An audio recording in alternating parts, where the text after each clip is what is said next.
Hello बच्चों, मैं जयनाथ राही, विज्ञान शिक्षक, किसान इंटर कॉलेज बारहनी चंदौली। बच्चों, आज हम कक्षा 10 के विषय विज्ञान के अंतर्गत पाठ 16वां है, प्राकृतिक संसाधनों का संपोषित प्रबंधन। इसके अंतर्गत आज प्रकरण के रूप में आज हम पढ़ेंगे क्या, जल सभी के लिए। ये आपका क्या है, नया टॉपिक है जो एनसीईआरटी में दिया गया है। क्या नाम है, जल सभी के लिए। इससे पहले हम पढ़ते हैं क्या, जल के क्या महत्व हैं। जल जो है क्या है, सभी के लिए जल है। मतलब सभी, मतलब जितने भी पृथ्वी पे जीवधारी होते हैं, चाहे वो जंतु हो चाहे पादप हो, सभी के लिए जल आवश्यक है। आइए देखते हैं, जल क्या है, प्राकृतिक संसाधन, नेचुरल रिसोर्सेज है जो प्रकृति प्रदत्त है, जो मानव जंतु उसका उपयोग करने के लिए क्या है, स्वतंत्र है। मानो जो जल है सभी के लिए आवश्यक है, पेड़ पौधे सभी के लिए आवश्यक है। इसीलिए जल को क्या बोला गया है, जीवन के लिए अमृत कहा गया है। इसके अलावा जल पीने के अलावा जल का उपयोग क्या है, अन्य उद्योग धंधों में, अन्य कार्यों में भी किया जाता है। इससे ये सिद्ध होता है कि जल क्या है, अति महत्वपूर्ण प्राकृतिक संसाधन है। जल के बिना क्या है, संभव जीवन नहीं है। अब देखते हैं, पृथ्वी पर जो जल है कितना है, 97% है, 97% जल है वो लवणीय जल है, अर्थात यह समुद्र में पाया जाना जल है, जो नमकीन जल है, जो पीने योग्य नहीं। इसके अलावा जो 3% जल है वो अलवणीय जल है, जो बर्फ के रूप में ध्रुवीय प्रदेशों में पाया जाता है। सतही जल के रूप में जैसे नदी है, तालाब है, पोखर है, झरना है। इसके अलावा महत्वपूर्ण जो जल है वो भूगर्भ जल है, जो जमीन के अंदर पाया जाता है। इसी जल का उपयोग मानव जंतु पीने के लिए करते। आइए देखते हैं, एक क्रियाकलाप दिया गया एनसीईआरटी में, जल की समस्या से जूझ रहे एक क्षेत्र में जल मनोरंजन पार्क का निर्माण का विरोध। महाराष्ट्र के एक गांव में एक पार्क बनाया गया था, जल पार्क। उस पार्क में क्या था कि अधिक से अधिक मात्रा में क्या है, जल का उपयोग किया जा रहा था लोगों के क्रीड़ा के लिए। लेकिन महाराष्ट्र एक ऐसा प्रदेश है जहां पे जल की समस्या गर्मी के दिनों में अत्यधिक बढ़ जाती है, और जल पार्क का उपयोग गर्मी के दिनों में ही किया जाता है। तो वहां के जो स्थानीय लोग थे, गांव वाले लोग थे, उस जल का क्या किया, जल जो पार्क था, वाटर पार्क था, उसको क्या किया, घेराव कर लिया। अर्थात वो सरकार से मांग करने लगे कि इस जल पार्क का गर्मी के दिनों में क्या हो, उपयोग न हो, क्योंकि यह क्षेत्र जल की कमी से जूझ रहा है, जीव जंतु पानी से जूझ रहे हैं। ये एक क्रियाकलाप था, मतलब एक अध्ययन था कि महाराष्ट्र में एक गांव था, वहां के लोगों ने क्या किया था, वाटर पार्क को घेर लिया था। क्यों, पानी के कमी के कारण, क्योंकि वह क्षेत्र पानी से की कमी से जूझ रहा था, और उसके विरोध के कारण उन्होंने क्या किया था, उस वाटर पार्क का क्या किया था, विरोध किया था। आइए देखते हैं, हमारे देश में क्या है, बहुत से ऐसे राज्य जहां पे जल की कमी गर्मियों के दिनों में हो जाती है। उसमें से महत्वपूर्ण क्या, राजस्थान है, महाराष्ट्र, गुजरात है, आंध्र प्रदेश। क्योंकि हमारे देश में क्या है, जल की जो उपलब्धता है एक समान नहीं, मतलब समानता नहीं कि किसी प्रदेश में कम जल है, किसी में ज्यादा जल है। यही है यहाँ की सच्चाई, मतलब एक समान जल नहीं है कि हर जगह जल समान हो। गर्मियों के दिनों में यह अंतर और भी दिखाई पड़ने लगता है। अब देखते हैं क्या, इसीलिए ये कहा गया कि जो जल का निर्माण है वो नैतिक दृष्टि से क्या उचित नहीं है। अर्थात संपोषित प्रबंधन का ये उदाहरण नहीं है कि गर्मियों के दिनों में आप वाटर पार्क का निर्माण करें। इसलिए नैतिक दृष्टिकोण से, संपोषित दृष्टिकोण से ये गलत था। भारत जो है, हमारा जो भारतवर्ष है, वह पानी के लिए क्या है, मानसून के ऊपर डिपेंड करता है। मानसून के दिनों में जितनी बरसात हो जाती है वही पानी वर्ष भर उपयोग में लाया जाता है। और वर्षा भी हमारे देश में बराबर नहीं होती, कहीं ज्यादा होती है, कहीं कम होती है।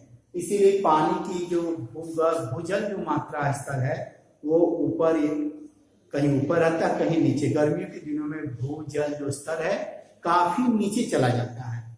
इसका कारण क्या है, एनसीईआरटी में बताया गया है। इसका कारण क्या है कि गर्मियों के दिनों में जो भूजल है का स्तर जो है वो नीचे क्यों चला जाता है।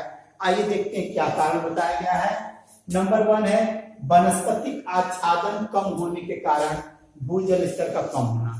वनस्पतिक आच्छादन माने जंगल का ना होना, वृक्षों पेड़ पौधों को ना होने के कारण जो भूजल है वो स्तर नीचे चला जा रहा है। क्यों चला जा रहा है, आइए समझते हैं। बरसात के दिनों में क्या होता है, जब मानसून के दिनों में जब बरसात होती है तो वर्षा की जो बूंदे हैं अधिक गति ऊर्जा के द्वारा क्या होती हैं, पृथ्वी की ओर आती हैं। तो जो पेड़ पौधे हैं पहले वो गतिज ऊर्जा के कारण वो पेड़ों के कैनोपी मतलब उनके पत्तों से क्या होती, टकराती हैं, जिससे उस वर्षा के जल की गतिज ऊर्जा कम हो जाती है। फिर वह जल पत्तियों से धीरे धीरे टप टप करके क्या जमीन पे गिरता है और वही जल रिस करके भूजल के स्तर को क्या करता है, बढ़ाता है। इसीलिए कहा गया है कि यदि भूजल स्तर को बढ़ाना है तो पेड़ पौधे अधिक मात्रा में लगाएं। अब यदि यह भूजल स्तर को कम करना तो ऐसा करना पड़ेगा। यदि हम मानते हैं कि मान लीजिए कहीं जंगल नहीं है तो क्या प्रभाव पड़ेगा, पेड़ पौधे नहीं तो क्या प्रभाव पड़ेगा। तो मानसून के दिनों में जो बरसात हो रही है, जो बूंदे गतिज ऊर्जा से तेज गति से आती हैं डायरेक्ट पृथ्वी के ऊपरी सतह से टकराएंगी, अर्थात जमीन पे टकराएंगी, जिससे क्या होगा, जल जो होता है जो गतिज ऊर्जा की वजह से वहां की ऊपरी मिट्टी को क्या कहेंगे, तोड़ देगी, बहा करके कहीं ले जाएगी। अर्थात जो उपयोगी या उपजाऊ जो भूमि है वो क्या होगी, क्षतिग्रस्त हो जाएगी।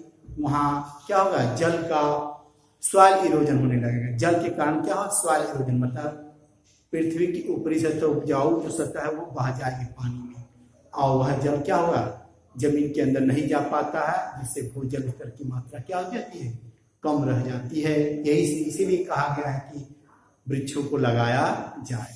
अब दूसरा कारण देखा गया है क्या, फसलों के लिए जल की मांग। हमारे देश में विभिन्न प्रकार के फसल उगाए जाते हैं, कुछ फसल के लिए ज्यादा पानी की आवश्यकता होती है, कुछ कम। तो फसलों के अत्यधिक उत्पादन की वजह से जल की मांग बढ़ रही है और यदि सतही जल हमको उपलब्ध ना ही होता है तो हम लोग क्या करते हैं, पंप सेट के द्वारा हम क्या कहते हैं, भूजल को उपयोग में लाते हैं, जिससे भूजल का स्तर क्या हो, नीचे जा रहा है। तीसरा है उद्योगों के अपशिष्ट और नगरों के सीले। उद्योगों के अपशिष्ट जो निकलते हैं उनको धोने के लिए हम लोग भूजल का ही इस्तेमाल करते हैं, अर्थात उद्योग धंधों में अतिरिक्त मात्रा में भूजल का इस्तेमाल होता है, जिससे क्या है, भूजल स्तर कम हो रहा है। और नगरों में क्या, सीवेज है, वो गंदा पानी है, जो हमारा साफ पानी हम लोग इस्तेमाल करते हैं। हम लोग ये नहीं देखते हैं कि कहाँ वो पानी जा रहा है, वो पानी कहाँ जाता है, सीवेज में जाकर के मिल जाता है, बड़े बड़े नालों में, और वो नालाओं से चला जाते हैं कहाँ पे, नदियों में। इसकी वजह से सतही जल के रूप में नदी का भी जल क्या हो रहा है, प्रभावित हो रहा है, अर्थात प्रदूषित हो रहा है। पहला तो हम भूजल का इस्तेमाल किए, साथ ही साथ हम लोग क्या किए, नदियों के जल को भी प्रदूषित किए, क्योंकि यही जल मान लीजिए रिस के नीचे जाता है तो हमारा भूजल बढ़ता, लेकिन ऐसा नहीं हो रहा है। तो अत्यधिक दोहन कर रहे हैं हम लोग क्या है, भूजल का, जिससे भूजल स्तर क्या है, नीचे जा रहा है। अगला है, चौथा है टूटियों पाइपों से जल का रिसाव। हम अक्सर देखते होंगे टूटी टूट जाती तो हम लोग बनाते नहीं है, उससे एक दिन में कई हजार लीटर क्या पानी आपका गिर जाता है। इसी तरह पूरे शहर के मिलाया गया जो टूटी हुई क्षतिग्रस्त है तो उससे हजारों लीटर पानी क्या क्षतिग्रस्त होता है। साथ ही साथ पाइप भी कहीं फटी होती है, जिससे पीने का पानी भी क्या होता है, क्षतिग्रस्त होता है। ये जो जल है कहाँ से जल आता है, भूजल से आता है, जिससे भूजल स्तर क्या धीरे धीरे नीचे जा रहा है। यह भी महत्वपूर्ण कारक है।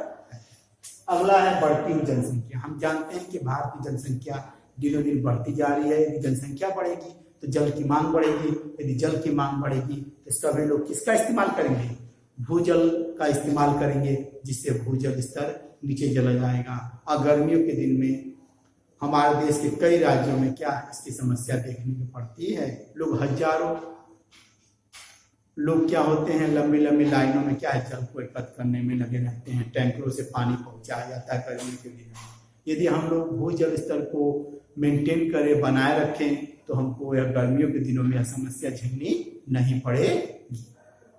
बच्चों, अब हम पढ़ेंगे जल, जो प्रकरण है जल सभी के लिए, उसके अंतर्गत एक टॉपिक है छोटा सा है, जल संसाधनों का स्थानीय लोगों द्वारा प्रबंधन। ये छोटा सा टॉपिक है। क्या है इस विचारधारा के अंतर्गत? बहुत पुराने समय से जो स्थानीय लोग होते हैं नहरों, जलाशयों और बांधों का उपयोग किसमें करते थे? जल का उपयोग फसलों की सिंचाई में करते थे। वहां के स्थानीय लोग ऐसा प्रबंधन करते थे कि कृषि के मौसम के समय क्या हो, सभी को जल उपलब्ध हो और वर्ष भर जल उपलब्ध हो, चाहे कृषि हो चाहे अन्य उपयोगी चीज हो। स्थानीय लोग क्या करते थे? इन जो जल का प्रबंधन था, चाहे सिंचाई, बांध हो, जलाशय, नहर, उसका उपयोग प्रबंधन भी करते थे और कृषि एवं दैनिक उपयोग के लिए जल वर्ष भर उपलब्ध हो, इसको भी ध्यान में रखते थे। जब गर्मी का महीना आता था तब पर भी ये जल का भंडारण उचित तरह से करते थे, जिससे लोगों को क्या हो, वर्ष भर क्या है, पानी मिले। वो ऐसे फसलों को उगाते थे जिसमें कम से कम पानी का उपयोग हो और अधिक से अधिक उत्पादन भी हो। वे लोग अपने अनुभवों का इस्तेमाल करते थे जल के संरक्षण में। आइए एक उदाहरण है, हिमाचल प्रदेश में कुल क्या है? नहर सिंचाई की क्या है? पुरानी पद्धति है। लगभग 400 वर्ष पूर्व नहर सिंचाई की स्थानीय प्रणाली का विकास हुआ। कहाँ पे? कुल्ल में, मतलब हिमाचल में। किस नाम से? कुल्ल में। कुल्ल क्या है? कि नहर पद्धति है।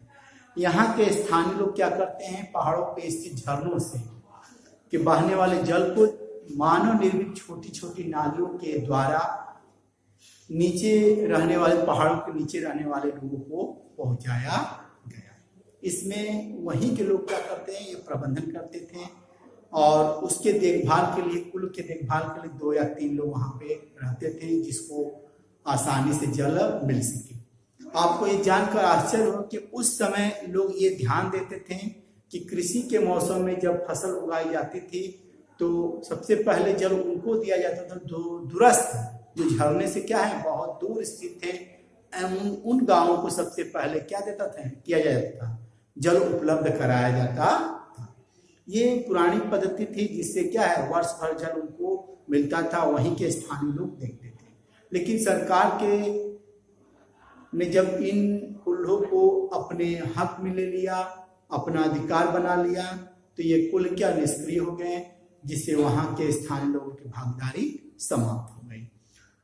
उसी तरह कहना चाहते हैं कि जब भी स्थानीय लोगों की क्या हुआ, भागीदारी को समाप्त कर दिया गया, तो उचित ढंग से जल का प्रबंधन नहीं हो पाया।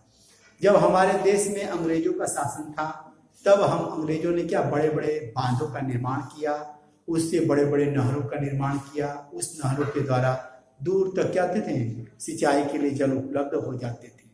उसके बाद स्वतंत्रता के बाद हमारे केंद्र सरकार ने उनको अपने हाथ में लिया और अंग्रेजों द्वारा जो प्रणाली विकसित की गई थी, उसी के नक्शे कदम पे क्या वो आगे बढ़े। उन्होंने भी क्या है, बड़े बड़े नहरों, बांधों का निर्माण किया। लेकिन इन निर्माणों के तहत विकास तो हुआ, कृषि प्रणाली में भी डेवलपमेंट हुआ, कृषि उत्पादन में भी डेवलपमेंट हुआ, लेकिन एक कमी देखी गई कि वहां के जो स्थानीय लोग थे उनकी भागीदारी क्या हो गई, समाप्त हो गई। इस टॉपिक में यही बताया गया कि स्थानीय लोगों की जो भागीदारी है वो समाप्त हो गई है, जिससे उचित ढंग से क्या जल का प्रबंधन नहीं हो पाया। तो बच्चों, इस टॉपिक के अंतर्गत जो जल सभी के लिए टॉपिक था, इसके अंतर्गत हमने जो पढ़ाई की, इससे हमको लाभ ये मिलेगा कि हम लोग जल के महत्व को जान सकेंगे और पुराने लोग जो थे, स्थानीय लोग थे, जल प्रबंधन कितनी उचित ढंग से करते थे, जिससे वर्ष भर जल उपलब्ध होता है, यह भी हम जान जाएंगे और जल के महत्व को भी जान जाएंगे। नमस्कार, धन्यवाद।